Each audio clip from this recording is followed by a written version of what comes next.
Electronisounds Audio, the YouTube channel for you. Hey, what's happening, friends? It's Dean from Electronisounds. Stick around. Today we're going to be checking out Misha, the new interval-based sequencer module from Eventide. It's helped me create some really evolving bass lines, some really nice lead lines, and also some really sweet chord progressions that are definitely outside of my typical writing ability. Come on, let's have some fun. With this setup, I wanted to try to use Misha to create a really simple techno bass line. I think you'll agree that this sounds pretty nice. I've got some drum and percussion sounds loaded in the polyend play, and I'm also using the play to send MIDI to Misha. Now the only sound that's coming out of the case is the bass sound, and that's being generated from a Mosaic 1U analog VCO oscillator. I'm filtering that just a little bit, and then I thought that the bass needed a tiny little bit of extra texture or just a little bit of something.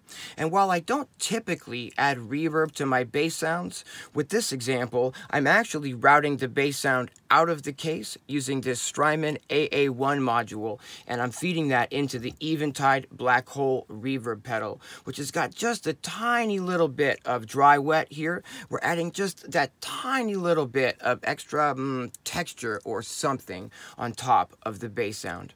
Take a listen to what this sounds like.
I'd like to do a disclaimer right at the beginning of this video and let you know right from the jump that we're not going to be addressing using Misha with the Eurorack CV and gate controls in this video.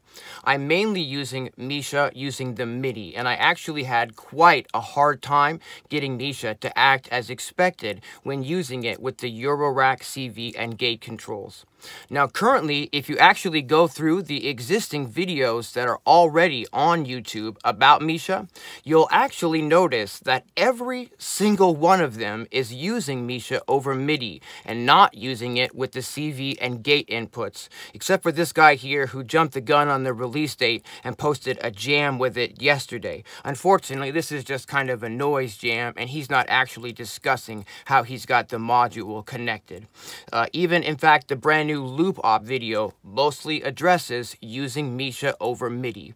I can't stress this enough. I couldn't quite get it to act as expected using the Eurorack CV and gate controls. And again, it looks like most of these people are just using it over MIDI the exact same way that I'm using it in this video. The very first time I used Misha, I got so carried away using it to create a nice lead line that I actually ended up programming out a full entire track. That track became the opening track to my set for the Hardware Jams Festival of 2022. I'm going to put a link to that track up in the corner if you want to check it out. This video is going to get pretty long if I include that full track here, but it was a really great way to get started getting to know Misha. Now, while this video is not a tutorial video on how to use Misha, I do want to take a quick second and explain how I've been using Misha in most of these examples. I've been using it in a really simple way and just taking a MIDI in, and then I've been referencing this chart on page 33 of the manual, which lets me know what the note numbers I send it via MIDI are going to do to the sequence that Misha is creating. In this setup, I'm using the Dirty Wave Mate tracker to play back some drums and a bass line. I'm also using the MIDI out from the tracker to send MIDI to Misha. Now Misha is converting that MIDI to a C# minor pentatonic scale, and it's sending that MIDI from the MIDI out over here to the Audio Thingy's Micro Monster to create the lead sound. Now all of the audio from the drums and the bass and then the audio from the lead are being routed over here to the 1010 Blue Box mixer and recorder. I'm using this to mix the sounds together and also to record the audio.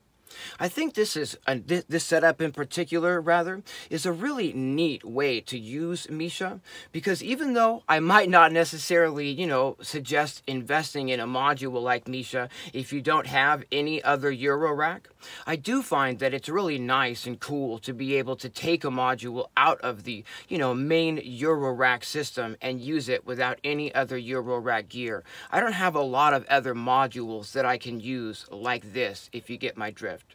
Okay, let's take a listen to what this sounds like.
Since we're focusing on using Misha with MIDI, I'd like to give you a MIDI quick tip.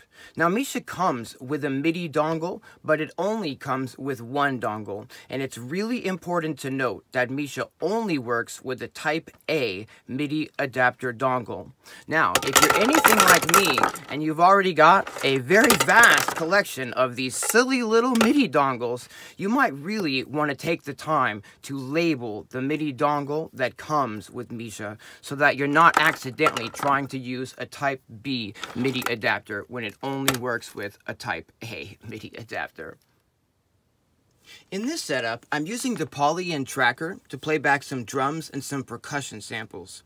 I'm also sending MIDI from the tracker to two different destinations within the Eurorack case. First, I'm sending MIDI to the Poly-In Poly 2 MIDI to CV converter module, and that's allowing me to sequence the bass line using MIDI from the tracker. The bass line is coming from this Mazzatron Wavemorph VC-DCO oscillator, which is a fantastic oscillator. I'm also sending MIDI from the tracker into Misha. Now, Misha is converting that MIDI into an A harmonic minor scale, and it's sending that MIDI from the MIDI out over here to the Audio Thingy's Micro Monster, which is playing a string pad. Now, in this example, I've got Misha playing some chords, and I just want to stress that these aren't just random chords per se being played back from Misha, but rather the MIDI from the tracker is sequencing what specific chords Misha should trigger the Audio Thingy's pad with, and this is a repeatable pattern, so that these chords play back in this exact same fashion every time I play from the tracker. Let's go ahead and take a listen to what this sounds like.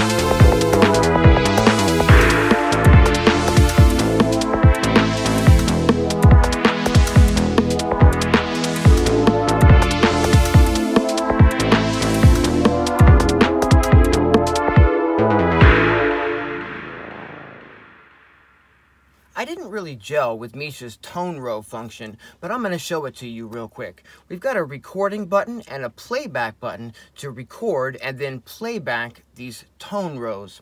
Now, what is a tone row? I'm going to read from the manual here. Traditionally, a tone row is an ordered series of 12 notes in the standard Western chromatic scale without any note repeated. In other words, each note is only played once within the 12-note sequence. The tone row is a technique used in serial composition, generally attributed to the composer Arnold Schoenberg, hope I'm saying that right, who developed it in the 1920s. In serial music, the notes of the series of the tone row then become like a motif that is used in various ways throughout the work. We're going to go ahead and load up one of these motifs here. We're going to load up the included tone row number 17, and that's in the key of A harmonic minor. I'm going to play this back for you using the included oscillator inside of Misha connected to the audio output. Unfortunately, I don't really care for the sound of Misha's inbuilt oscillator either. It's sort of like a sine wave without any envelope settings. So it kind of gives us a little bit of like clicking and popping as we play the sound, for lack of a better way to describe it. I think it's unfortunately pretty much unusable as it is now, but I'm going to let you be the judge of that. Here we're going to play back this tone row using the inbuilt oscillator. Take a listen.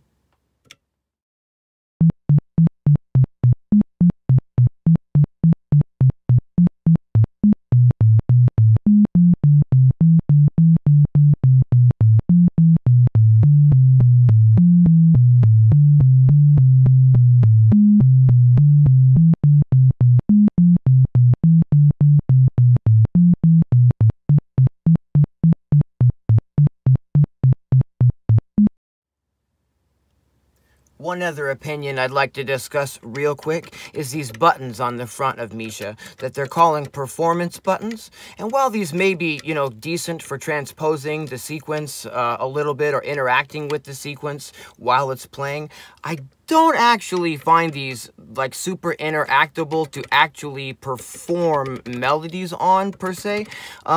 I don't think you're going to be doing much actual like playing of the module in real time using these buttons per se. That's just my opinion. I'm finding the Misha to be pretty straightforward to control using MIDI and the note reference chart on page 33 of the manual. Unfortunately, I haven't had near as much success controlling Misha with CV and gate. In fact, I've had quite a bit of difficulty getting it to act as expected using the CV and gate controls. So most of the examples in this video are going to be controlling the Misha over MIDI. That being said, I do have a pretty neat example to play for you that is being controlled via CV and gate. I'm sending CV and gate to Misha from the Erica Sense Black sequencer, and I'm using all of the trigger and gate outputs to send trigger and gate to the Disting EX Alpha, which is playing a multi-sample sound. I'm running that sound through the Desmodus Versio reverb to add a little bit of extra texture and spookiness to this sort of spooky motif that I've created. Take a listen to what this sounds like.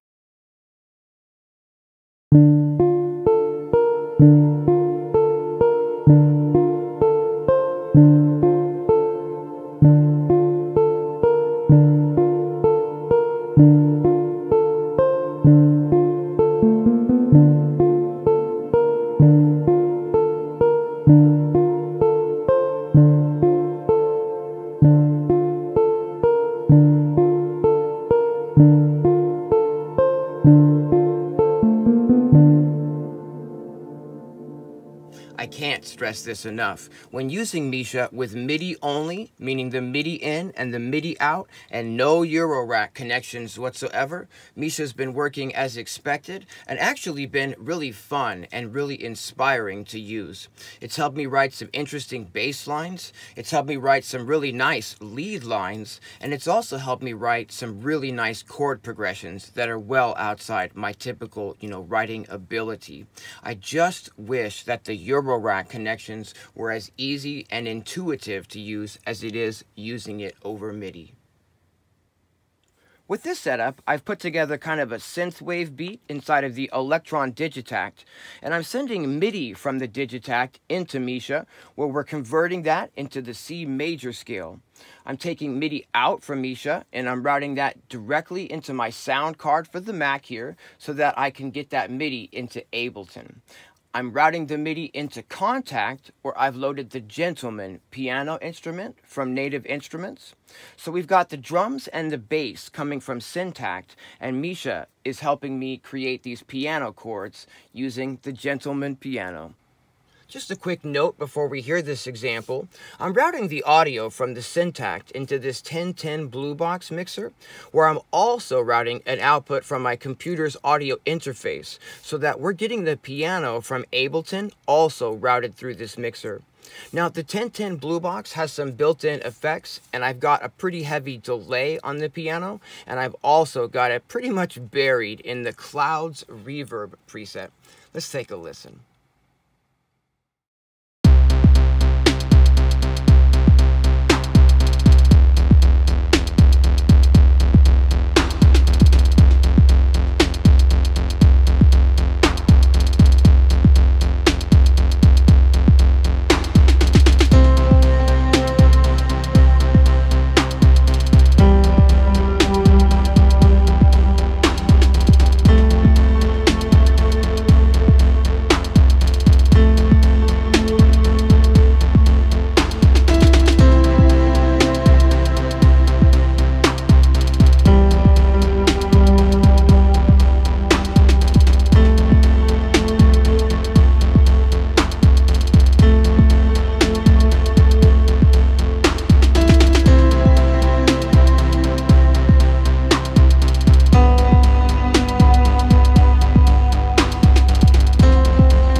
In this setup, I've got some drums coming out of the Electron Digitact, and I'm taking MIDI out from the Digitact. I'm using a MIDI Solutions Quadra through to split that into two different MIDI cables. One of those is going to Misha, where I'm sequencing the bass line from this Future Retro Vectra synthesizer. The other is going to the Audio Thingies Micro Monster, where I'm programming some chords over the top of this. Now, the Future Retro Vectra's bass line is being run through the Eventide H9 for just a little bit of extra texture and specialness on the sound. And all of the audio is being routed into the 1010 Blue Box mixer, where I'm mixing and also recording the audio.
In my opinion, this graphic right here is the most important thing in the Misha manual.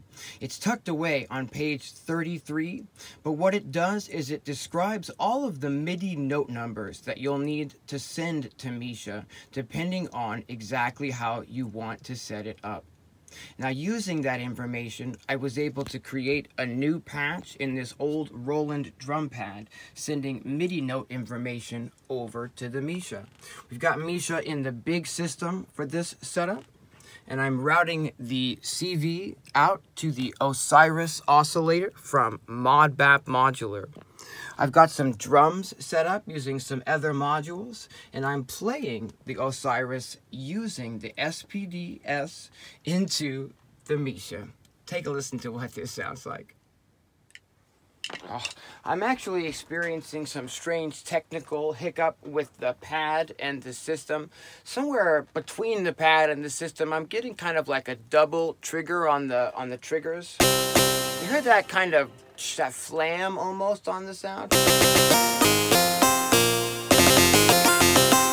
Sometimes I think it might be just due to the age of this pad. It's a pretty old drum pad now. If I hit it really gently, it sometimes is okay.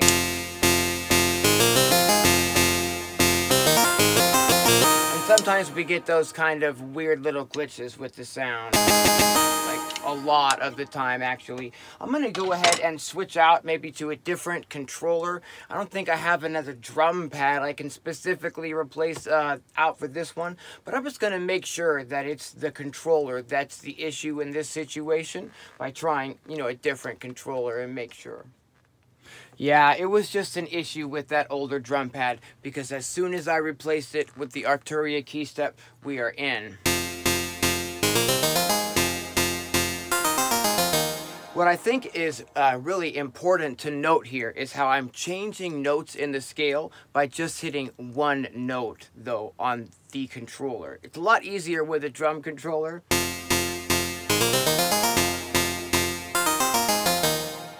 Take a listen to what it sounds like over a little bit of a beat.